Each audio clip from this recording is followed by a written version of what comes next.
The Resident Evil saga has introduced us to so many great characters, such as Chris Redfield, Albert Wesker, Leon Kennedy, and Ada Wong, just to name a few. But there are many characters who were one-and-done deals, while we only discovered them through documents littered throughout the games. So we must ask, where did these characters go? Before we begin, don't forget to subscribe and ring the bell to stay notified of new content. Jill Valentine.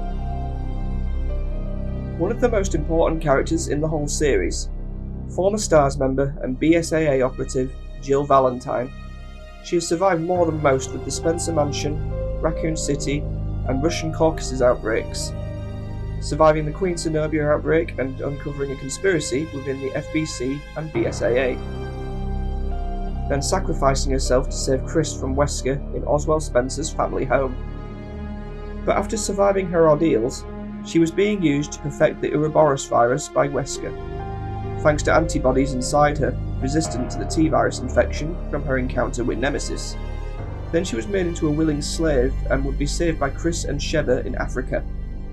But since then she has vanished off the radar, only writing to Barry Burton about her experiences and how she hopes to return to action one day. We hope it's sooner rather than later. Michael Warren. A character we have never seen, but he is referenced several times in Resident Evil 2 and 3. The mayor of Raccoon City at the time of the outbreak, he is believed to have fled the city and left his daughter Catherine to fend for herself. Sadly, the lustful psychopath Chief Irons hunted and killed her, before preparing her to be stuffed like one of his display animals. But Michael Warren himself was taken into custody by the US Army, and nothing has been seen or heard from him since. Considering he was responsible partially for making Raccoon City what it was, and his hand in the downfall, it is likely he will be held indefinitely. But as of now, there has been no hints as to what has happened to him. Nikolay Genov. A sergeant in the UBCS and Carlos Olivera's superior, he would also be a turncoat who valued money over life. Although the remake of Resident Evil 3 showed his fate, in the original there was a chance he survived the Raccoon City outbreak by escaping via helicopter.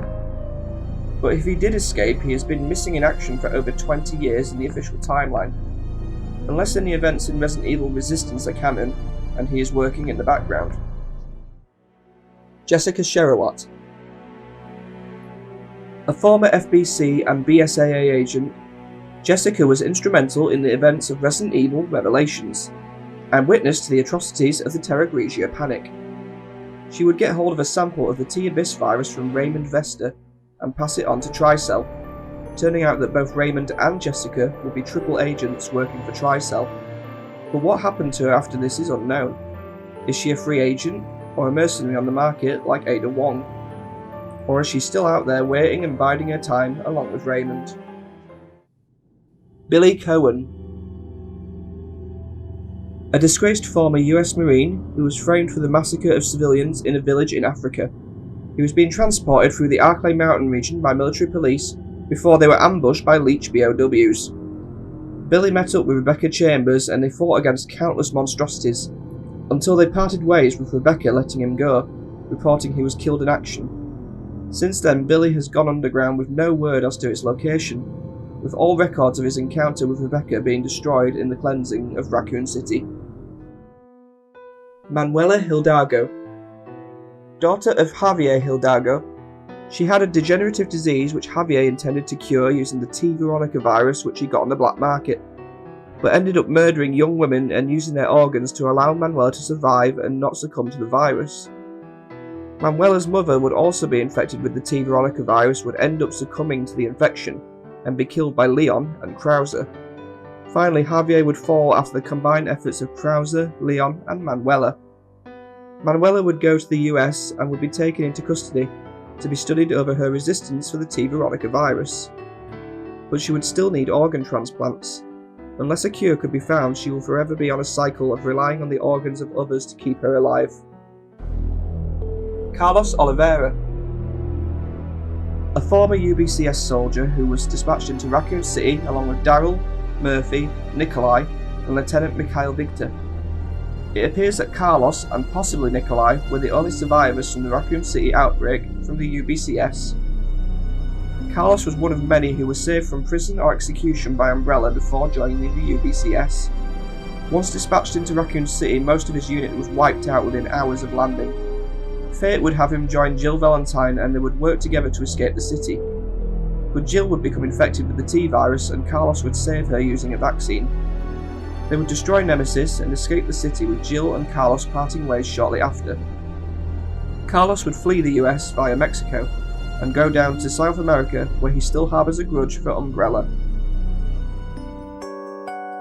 Rebecca Chambers, the only surviving member of the STARS Bravo team from the Arklay Mountains outbreak, who survived the Ecliptic Express, Umbrella Training Facility, and Spencer Mansion incidents all within a space of 48 hours. Alongside Billy Cohen, she would destroy the Queen Leech responsible for the first outbreak, and later help Chris Redfield inside the mansion. After the mansion incident, STARS was disbanded to prevent further investigation into Umbrella, and Rebecca filed her last report before leaving Raccoon City before the outbreak. Now, she hasn't been seen in any of the later games except as a minor Easter egg in Resident Evil 2, but she has appeared in other media which is considered canon. Since the Raccoon City outbreak, she joined the BSAA as a consultant, and would go on to finish her degree in biochemistry.